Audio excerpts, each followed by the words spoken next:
do milênio, que é de 1000 anos. Depois entramos na questão do governo do milênio, né? Que é o tipo de governo, que é um governo teocrático. O centro do governo será Jerusalém, por isso que há tanto ódio contra Jerusalém. Os governantes serão aqueles que, primeiramente o Senhor Jesus, né? E depois os descendentes de Davi, aliás, primeiro o Senhor Jesus, e depois as 12 tribos de Israel e os apóstolos e profetas. Aí nós vemos os súditos do governo, que vão estar no governo, né? E depois nós vemos as características do milênio, que será um reino de justiça, será um reino de paz, onde haverá muita paz, não haverá nenhum problema de crise, as nações estarão todas unidas, e Jerusalém desfrutará de grande paz, não haverá mais cerco contra Jerusalém neste período do milênio. Será também um período de prosperidade, a terra vai experimentar muita prosperidade, muita fartura, saúde, né? Então será um momento muito... E a questão religiosa também haverá o conhecimento do Senhor, onde as pessoas se voltarão para Deus. Nesse período, as pessoas irão adorar a Deus, né? Agora nós vamos ver sobre os julgamentos futuros. Aí agora nós vamos entrar dentro da questão do milênio, entre o final do milênio, dentro do período, entre a questão dos julgamentos. Primeiro nós vamos ver alguns julgamentos, e eu queria nesse momento nós orássemos, né, pedindo que Deus venha colocar a mão dele sobre essa palavra, que nós possamos ter a maior clareza. Pai, em nome de Jesus, eu quero pedir que o Senhor abençoe a cada um de nós, abençoe esta palavra, que através do Teu Espírito Santo, a palavra venha ao encontro da nossa necessidade. Fale conosco, traga clareza. Em nome de Jesus eu te peço, Senhor, e te agradeço. Em nome de Jesus. Amém. Na primeira carta de Paulo aos Coríntios, capítulo 3, o versículos 10 até o versículo 15.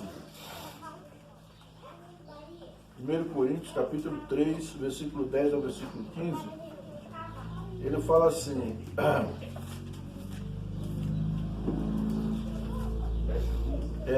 10 ao 15. Segundo a graça de Deus que me foi dada, lancei o fundamento como prudente construtor, e outro edifica sobre ele, porém cada um veja como o edifica. Porque ninguém pode lançar outro fundamento além do que foi posto, o qual é Jesus Cristo.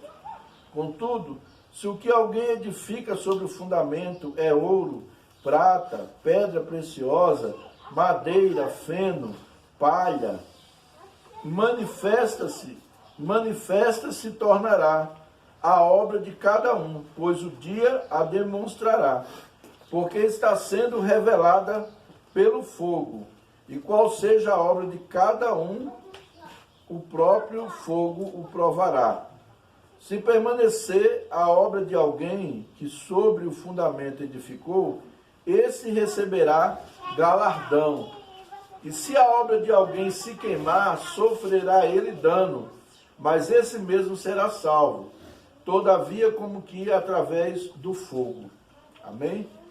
Então, como nós já falamos em outras vezes, outras ocasiões, todos nós que cremos em Jesus, que recebemos a Jesus pela fé, confiamos no sacrifício de Jesus, nós seremos salvos, nós somos salvos, né? Nós somos salvos. Agora, com relação ao galardão, ele está deixando bem claro aqui, né? Que se você construiu sobre o verdadeiro fundamento que é Cristo, o seu galardão vai ser uma bênção, você vai receber o seu galardão. Porque vai vir a provação, essa prova será o julgamento, a sua obra será julgada. O crente não vai ser mais julgado com relação à salvação, a céu e inferno, não vai mais. Se você já recebeu a Jesus como seu Salvador, creu nele como seu Salvador, você não vai ser mais julgado se você vai para o céu, se você vai para o inferno. Isso aí você não precisa se preocupar, porque não é esse o tipo de julgamento que o crente vai passar. O julgamento que o crente vai passar é das obras que ele realizou. Se ele realizou aquela obra para Deus ou para ele. Por isso que eu tenho muito cuidado e eu falo sempre. Às vezes a pessoa quer fazer uma obra social, mas para se aparecer. Às vezes a pessoa quer ajudar os outros para mostrar que está fazendo. Às vezes a pessoa quer ministrar um louvor para mostrar. Né? Por isso que eu sempre falo, ó, às vezes a gente só quer... Nós já tivemos um momento desse aqui. A pessoa só queria ministrar louvor se tivesse muita gente no culto. Quando tinha muita gente, aí queria ministrar. Quando não tinha, não tem ninguém na igreja. Tem, eu estou aqui, eu sou o quê? Sou ninguém? Né? Então assim, não interessa se você está com a multidão ou se você está com uma pessoa. Às vezes aquela uma pessoa que você está ali edificando estava precisando daquela ministração. Eu conheci um pastor que ele falou assim, olha, Deus já me colocou num lugar para pastorear uma ovelha só. Deus me levou para ser pastor de uma ovelha. E eu fui fiel naquilo que Deus me entregou para fazer. A gente não pode ceder à pressão de A nem de B, porque a gente quer muita gente, e tem muitos líderes que entram por esse caminho. Você deve querer ver a igreja crescer como um todo, crescer em números, mas crescer também espiritualmente, em maturidade. Agora você quer número, esse crente ganancioso que ele quer número, ele está visando dinheiro e ele está visando fama. E Deus não divide sua glória com ninguém. Deus não divide sua glória. Porque às vezes a pessoa está atrás de fama, de aparecer, de mostrar para os outros, de botar no Facebook, de botar no Instagram, que está com a igreja com um monte de gente. De que adianta? Será que você está lançando o fundamento verdadeiro? Será que essas pessoas estão fundamentadas verdadeiramente no Evangelho? Essa obra, será que está sendo uma obra bem feita? Né? Que obra é essa que você está fazendo? Então, eu me preocupo muito com esse lado. Que tipo de obra, que tipo de sacrifício, que tipo de oferta, que oferenda eu estou oferecendo para Deus? Oferta é oferenda. Que tipo que eu estou oferecendo para Deus? O meu louvor é sincero? Eu estou oferecendo para Deus? Ou eu estou querendo mostrar para os outros? Né? Às vezes, eu vou procurar, se eu sou um músico, eu vou procurar me aperfeiçoar. Se eu sou um cantor na casa de Deus, eu vou procurar me aperfeiçoar, não vou ser relaxado. Tem aí as escolas de música, tem as oportunidades, eu vou procurar melhorar. Né? Eu vou procurar melhorar também, crescer intelectualmente, como pastor, como ensinador. Eu vou procurar me aperfeiçoar naquilo que Deus me entregou para fazer. Mas eu vou procurar me aperfeiçoar, não porque eu quero que as pessoas me vejam. Eu vou procurar me aperfeiçoar porque eu quero dar o melhor para Deus. Você tem que sondar o seu coração. Quando você estiver fazendo qualquer coisa, você tem que perguntar, o meu interesse aqui está sendo em agradar a Deus ou em querer mostrar para as pessoas o que eu não sou? Porque hoje tem muita gente que quer mostrar o que não é. Né? É como diz a história, come ovo e arrota caviar. Né? Então tem muita gente assim. E aí a gente vê lá no Instagram, no Facebook, a família feliz, a família que viaja para todo mundo, né? Mas dando calote em Deus e no mundo também. Né? Então são esses pontos. Que obra eu estou oferecendo para Deus? O que eu estou fazendo?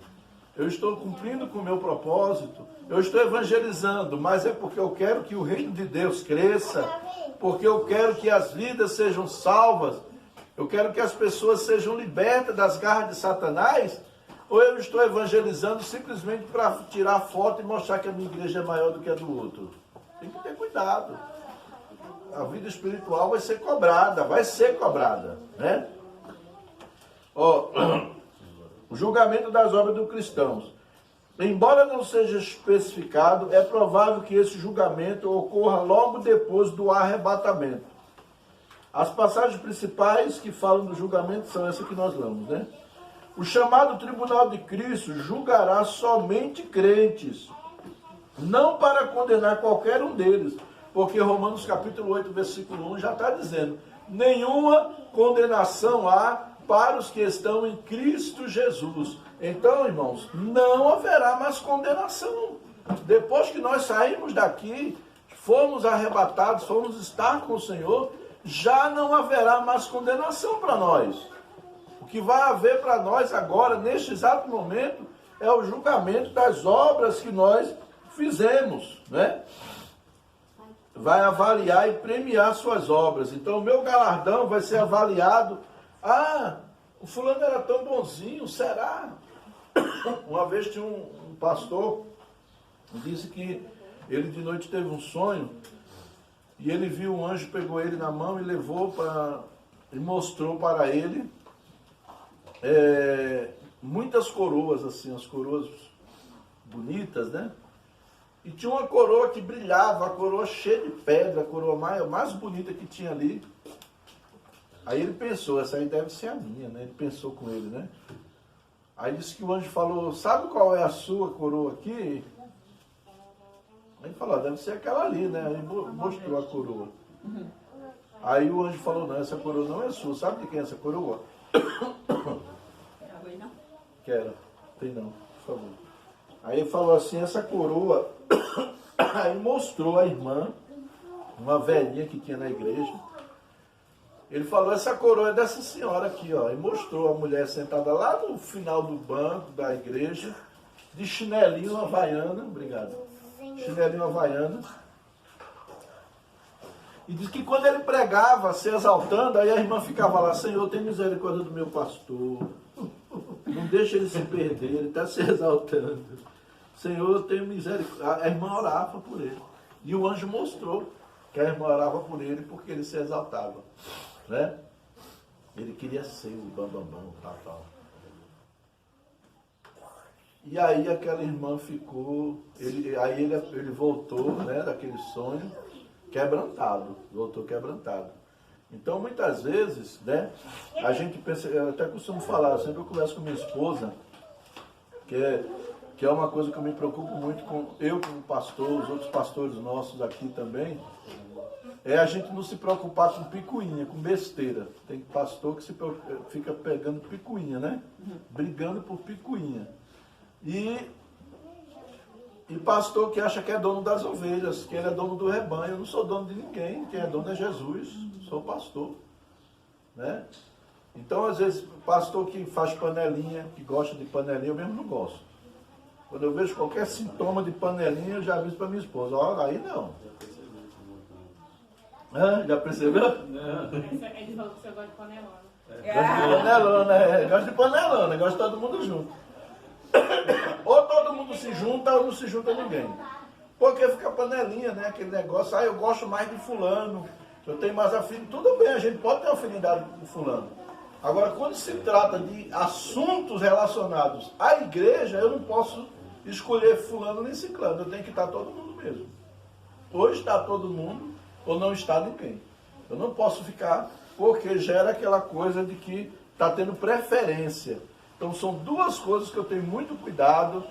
Nós tivemos uma pessoa aqui no nosso meio, uma bênção, uma pessoa de Deus, mas às vezes gostava de se pegar com picuinha, né? Com picuinha com os outros.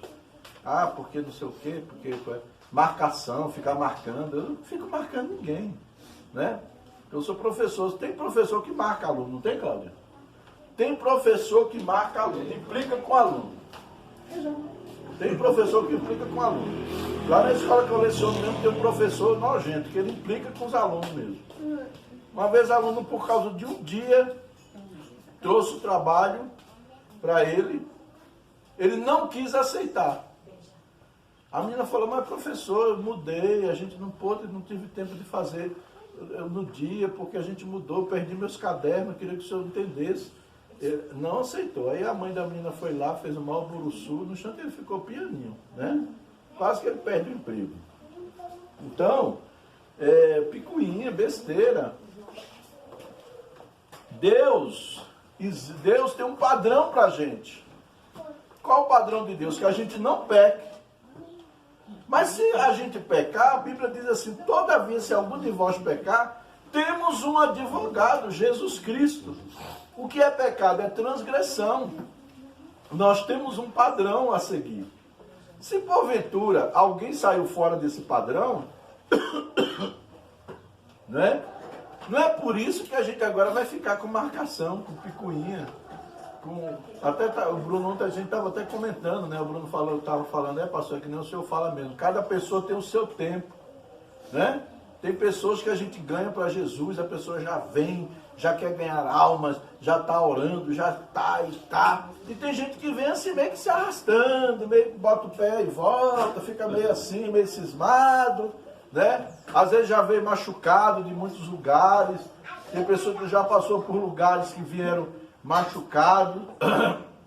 Estava até citando alguns irmãos que às vezes vieram congregar conosco depois de muito visita, estudo, conversa, e conseguiu vir mesmo, botar os dois pés dentro.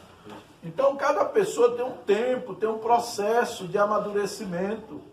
Cada pessoa tem uma maneira de receber as coisas. Cada pessoa tem uma forma de receber. Por isso que a gente tem que ter muito cuidado até no que fala aqui na frente, porque eu estou falando, mas como é que está sendo, como é que você está escutando o que eu estou dizendo, né? Porque senão pode causar problema. Então a gente que, líder, pastor, principalmente pastor, tem que ter muita maturidade, para não ficar com besteira, com picuinha, com coisa besta, né? Irmão, não veio para o culto hoje, e não sei o quê. Meu irmão não veio, e aí, você vai fazer o quê? Vai matar ele? Você vai matar ele, né? E você é dono dele, por acaso? Então são essas coisinhas que a gente tem que, né? Agora que venha, que esteja. O prazer é que a pessoa esteja junto, é muito bom. Mas assim, cada um vai ser julgado pelo que faz, né? O irmão ele já está no nível de maturidade que ele entende as coisas. Deus está vendo de que maneira ele está cultuando a Deus. Ele está levando o culto da banalidade, chega a hora que quer, antes de terminar o culto ele vai embora, não presta atenção, fica o tempo todo no celular, vendo Facebook e o WhatsApp, enquanto está ouvindo a pregação, enquanto está tendo louvor. Deus está vendo. Isso é um culto, eu estou oferecendo um culto para Deus. E o culto para Deus tem que ser completo. Porque se eu fizer outra coisa, além de cultuar, eu estou roubando aquele momento do culto a Deus. Qualquer obra que eu faço para Deus, ela vai ser julgada. Ela vai ser julgada. Qualquer obra. O meu cameraman ali, ele vai ser julgado. O tipo de trabalho que ele está fazendo, né? A dedicação dele, se ele está sendo dedicado, né? E assim, todo o trabalho, se ele estiver fazendo isso de coração, bem feito, com amor, mesmo sem as técnicas que às vezes a pessoa não tem, mas está fazendo com amor, isso está sendo contabilizado lá no reino de Deus. E ele vai receber galardão por isso. Enquanto aquele cara ficava lá pregando, você ficava aguentando ele ali com aquela câmera. Entendeu? Então tudo isso. Vamos lá.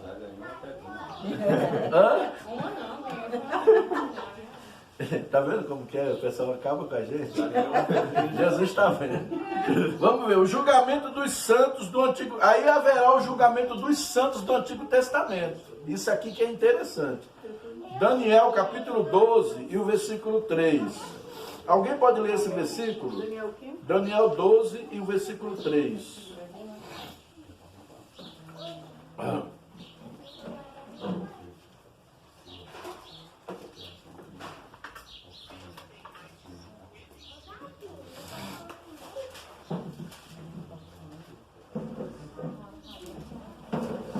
Alguém lê aí?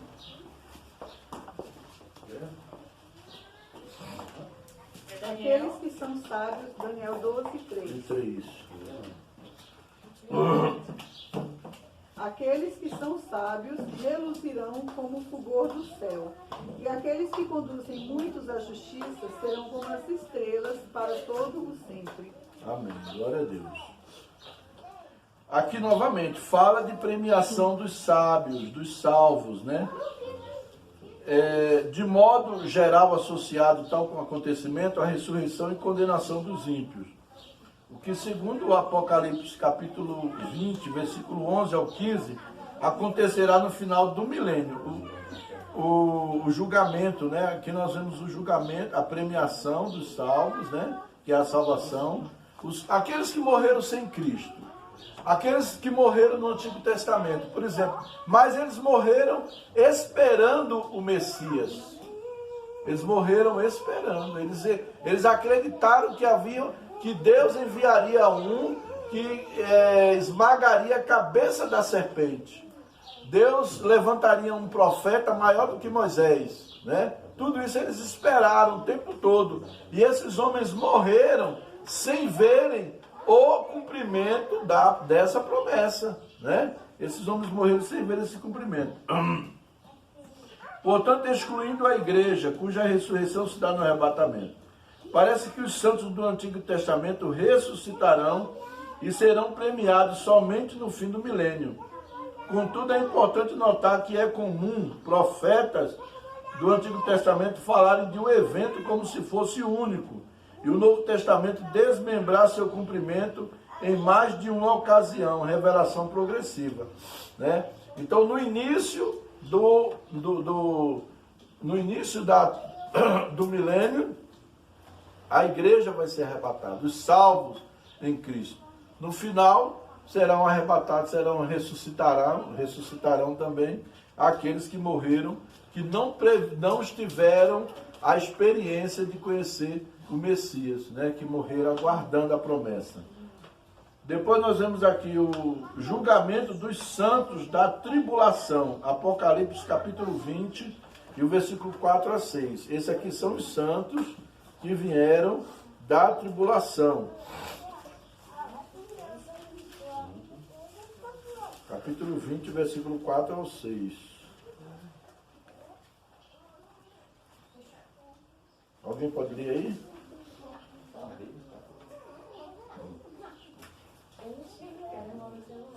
Apocalipse 20, versículo 4 ao 6. E vi tronos e assentaram-se sobre eles, e foi-lhes dado poder.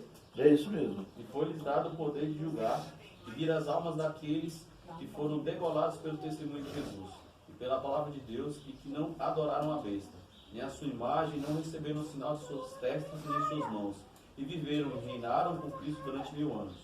Mas os outros mortos não reviveram, até que os 1000 anos se acabaram. Esta é a primeira ressurreição. Bem-aventurado o santo, aquele que tem a parte na primeira ressurreição. Sobre este não tem poder a segunda morte, mas serão sacerdotes de Deus e de Cristo, e reinarão com ele 1000 anos. Amém. Glória a Deus. Né? Então ele vai deixando bem claro, né, no versículo 5 mesmo, quando ele diz aqui, o versículo 4, também tronos, vi ainda as almas dos decapitados por causa do testemunho de Jesus. E são as pessoas que morreram na grande tribulação, que não se prostraram diante da besta, diante do falso profeta. Vai acontecer na grande tribulação isso. Eu costumo dizer, ó, a pessoa é crente, mas vive uma vida leviana na casa de Deus, ele vai passar pela tribulação. Ele vai passar. E se ele conseguir vencer a tribulação, aí sim, ele entrará, ele será salvo, né? Ele será salvo. Então haverá o que? O julgamento dos que sobreviveram à tribulação. Judeus e gentios serão julgados depois da volta de Cristo. E somente os crentes entrarão no milênio. O julgamento dos judeus é descrito em Ezequiel e ilustrado nas parábolas. Os aprovados desfrutarão das bênçãos da nova aliança, enquanto os reprovados não poderão entrar em Israel, mas serão lançados nas trevas exteriores, está vendo? Então, assim, os judeus que não creram no Messias, que rejeitaram a Jesus, eles também vão ser julgados, vão ser condenados junto com os outros que rejeitaram a Jesus. Depois nós vamos ver o julgamento dos gentios que sobreviveram à tribulação. Então aqui os judeus, agora os gentios. Os gentios também serão julgados na vinda de Cristo. Joel profetizou que o local do tal julgamento é o Vale de Josafá. Alguns acreditam que se trata do Vale do Cedron. Contudo, pode ser uma referência não a um lugar, mas a acontecimentos, já que Josafá significa Yahvé julga, o julgamento do Senhor, né? Joel capítulo 3 e o versículo 2. São as profecias do Antigo Testamento, né? Profetizando os acontecimentos vindouros. Joel capítulo 3 e o versículo 2. Joel é o profeta do avivamento também. Joel 3, 2. Pode ler.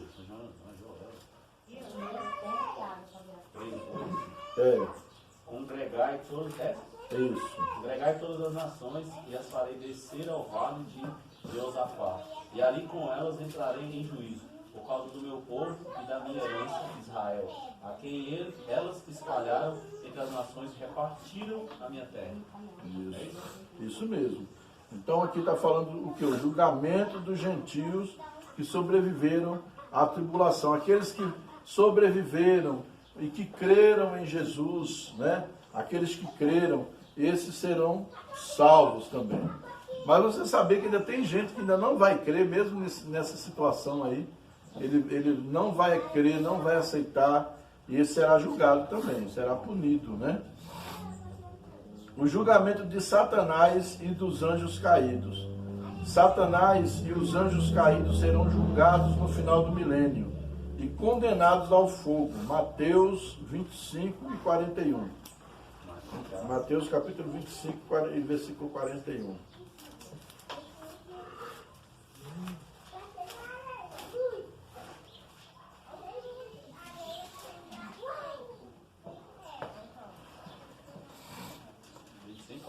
Isso. Então dirá também aos que estiverem à sua esquerda: apartai-vos de mim, malditos, para o fogo eterno, preparado para o diabo e seus anjos. Está vendo? O fogo eterno, o grande julgamento, né? Que foi preparado para o diabo e os seus anjos. Então haverá esse julgamento de Satanás. Apocalipse capítulo 20, versículo 10. E depois 1 Coríntios capítulo 6, versículo 3. Apocalipse 20 e 10. Qual o outro?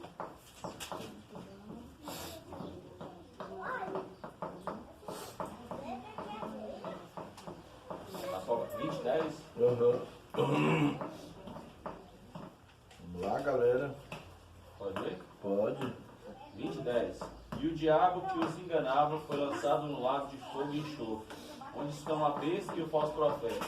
E de dia e de noite serão atormentados para todo sempre. Para todo sempre. E em 1 Coríntios 6, no versículo 3, diz assim: não sabeis que havemos de julgar os próprios anjos, quanto mais as coisas desta vida? Aqui Paulo está censurando o litígio entre irmãos, quando o irmão coloca o outro na justiça.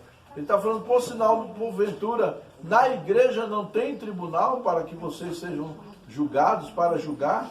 Para que vocês ainda vão levar um irmão em litígio? Né? Está falando sobre isso. Mas no versículo 3, ele vem falando assim, olha, se vocês vão julgar os anjos, como é que vocês não podem julgar vocês mesmos? Né? Aí tem aquelas pessoas que dizem, não julgueis para que não... Não, peraí, vamos lá. Não julgueis para que não sejais julgado. Mas na igreja, né, nós temos que procurar resolver as questões. Chega um irmão lá, pastor, esse irmão aqui, ele pegou um dinheiro meio emprestado e não pagou. Vem cá, vamos conversar, vamos resolver. Né? Não precisa ir para o fórum, não precisa nada, vamos resolver. Vai pagar? Amém. Né? Vamos resolver vários problemas que surgem no dia a dia, como igreja, entre irmãos, contendas, confusão que surge, que vai se resolver na igreja.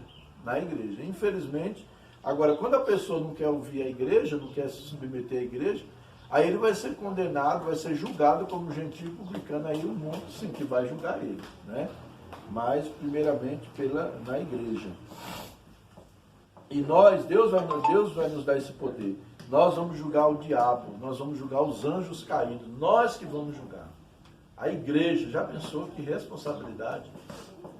Que responsabilidade, você vai julgar o diabo e vai julgar os anjos caídos? E por último, nós vemos o julgamento dos mortos não salvos. No final do reino milenar de Cristo, todos os incrédulos mortos serão ressuscitados e julgados para condenação. Esse julgamento também chamado de ressurreição do juízo. É isso aqui que muita gente não entende. Haverá um julgamento, mas um julgamento para aqueles que são ímpios, aqueles que não são salvos, né? Vai julgar o quê? Daniel 12, e o versículo 2, e depois João 5, versículo 28 e 29. Vamos ver isso aí? Daniel 12, versículo 2.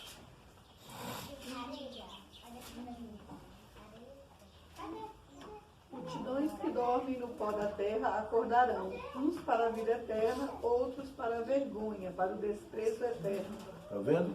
Muitos dos que já morreram, dos que dormem, ressuscitarão para gozo eterno, que é a salvação, ou para a vergonha eterna, que é o juízo, que é o julgamento que vai vir sobre a humanidade.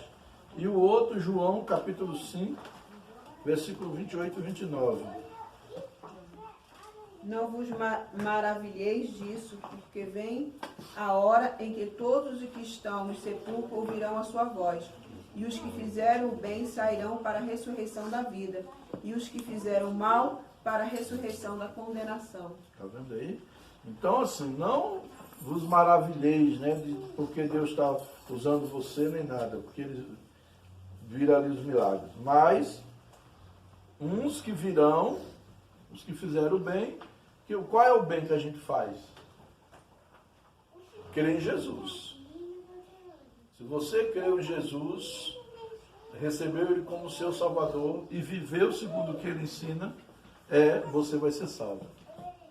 Os que não fizeram bem, os que não receberam a Jesus, né? Não adianta, fulano foi tão bonzinho, deu esmola, fazia tanta obra social, né? Fazia tanta coisa boa, era um bom vizinho, era um bom pai, era um bom marido, mas rejeitou a Jesus. Não adianta.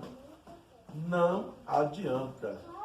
Se ele teve a oportunidade de ouvir, agora a pregação, que eu estava dando aula sobre como utilizar as 4 leis espirituais, se a pessoa ouvir o Evangelho mesmo, você apresentar o Evangelho como ele é, e a pessoa rejeita, essa pessoa vai ser julgada, vai ser condenada, porque ela rejeitou o Evangelho de Jesus Cristo, ela rejeitou a Jesus Cristo. Agora, se a pessoa não ouviu, né, a pessoa não ouviu, ou senão, como muita gente pega, Jesus te ama, eu também, Jesus te ama, eu também. Isso aí não é evangelização. Isso aí não é o Evangelho. O Evangelho é você apresentar um plano de salvação para a pessoa, completo.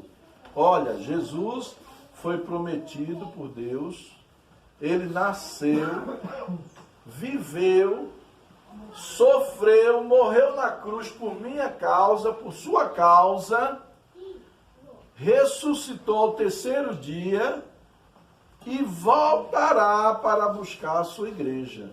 Este é o Evangelho completo. Ele ressuscitou, está à destra de Deus e vai voltar para buscar a sua igreja.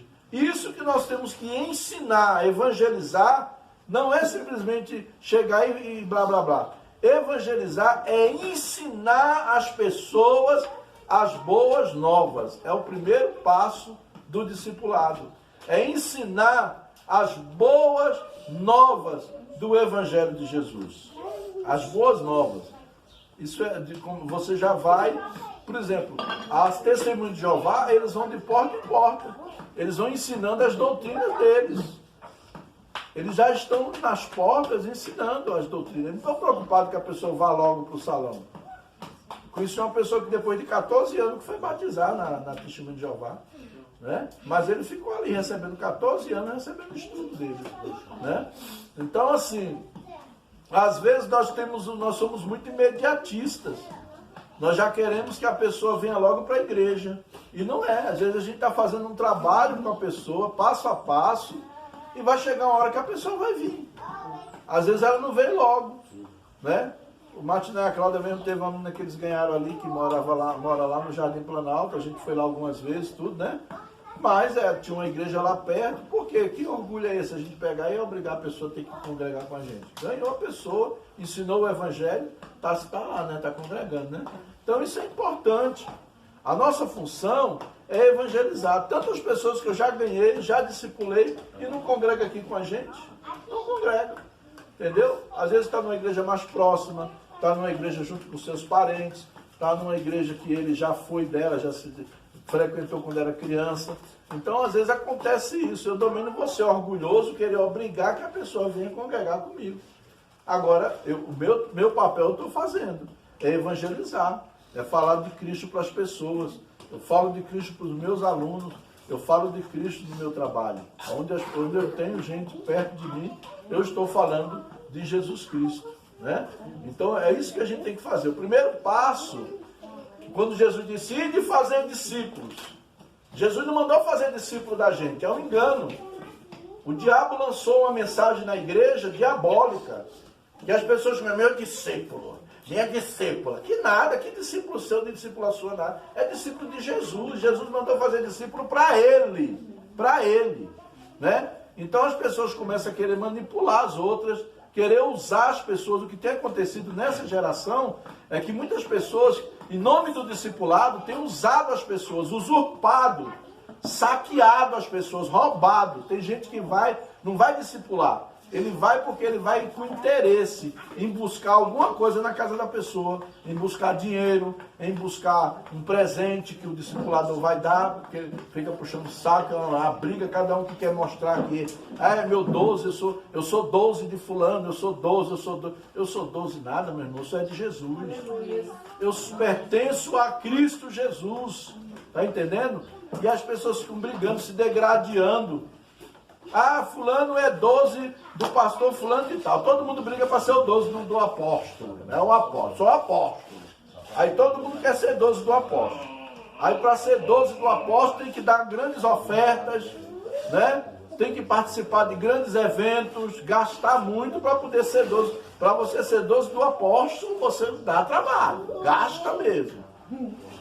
E quando Jesus chamou 12 homens ali que não tinha nada para oferecer para ele, chamou Simão Zelote, que era do PT, o Partido Revolucionário da época, o Zelote. Aí chama lá o Maia, que é o Mateus. Mateus era o Maia.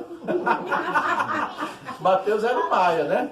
Simão Zelote era o Lula da vida, né? Aí chama Simão Pedro, que é um Bolsonaro sanguíneo, impulsivo, e bota tudo junto.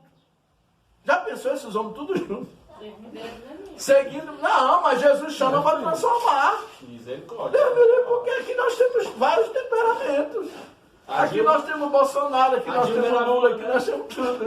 A Dilma era mula, carregou Jesus. Rapaz. Tadinho de Jesus. Não me compromete não, viu? Então, gente, presta atenção. A Dilma fez uma pessoa pagar um processo de 60 mil para ela. Então, gente, é o seguinte, Jesus, o evangelho é isso. É pegar pessoas. Uma vez eu estava numa igreja, aí eu vi um apóstolo, né? O cara apóstolo. E ele disse uma vez assim no púlpito, você aí, que está aqui na igreja, se prepare, seja o melhor, porque eu vou escolher meus 12, e a apóstola vai escolher os 12 dela, mas vamos escolher os melhores. Aí o pessoal fica brigando dentro da igreja, sabe aquela briga, vendendo coisa, querendo dar oferta alta, é uma briga, aí pinta o cabelo da cor do cabelo da apóstola, e deixa a barba crescer igual do apóstolo, e começa a falar igual o apóstolo, começa com essa palhaçada. O barrigão. Aí vem bem. Aí quando ele desceu do púlpito, eu estava lá na igreja, aí ele desceu do púlpito, eu falei, rapaz, tu tá andando na contramão do evangelho. Aí, por quê? Por quê? Eu falei, Jesus escolheu os 12 piores, tu quer os melhores? Jesus escolheu os 12 piores e transformou ele nos melhores. Aí ele, lá vem você com a sua teologia, lá vem você com a sua... Porque eles não gostam da palavra. Eles não gostam de ouvir o que a palavra tem a dizer. Um apóstolo aí disse que Estevão morreu porque estava fazendo o que Jesus não mandou. Gente, Estevão estava pregando o evangelho. Aonde na Bíblia que diz que Jesus falou que tem pessoas que não podem pregar o evangelho? Ele disse que Estevão estava pregando o evangelho e Jesus não mandou Estevão pregar. Foi por isso que Estevão morreu. Que aberração, que burrice, idiotíssima coisa. E tem gente que aplaude e acredita nisso. Você está entendendo? Esse dia estavam dizendo aí. Ah, beleza. Amém, amados? Então vamos encerrar. Porque haverá o julgamento dos mortos, dos que não foram salvos, eles vão ser julgados, tá bom? E vamos ter cuidado e vamos viver o evangelho de Jesus. Vamos deixar essas bobagens tudo para lá, em nome de Jesus. Libertar dessa porcariada que tem aí. Em nome de o falso evangelho, eu chamo de falso evangelho. Amém? Vamos orar agradecendo a Deus. Em nome de Jesus. Glória a Deus.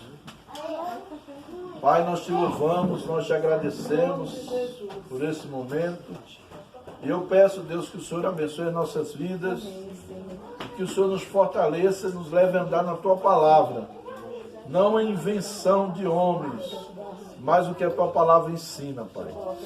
Guarda nossas vidas, nos fortalece e nos abençoa com toda sorte de bênção. Abençoa a tua igreja, abençoa o teu povo, em nome do Senhor Jesus. Em nome de Jesus. Amém. Amém.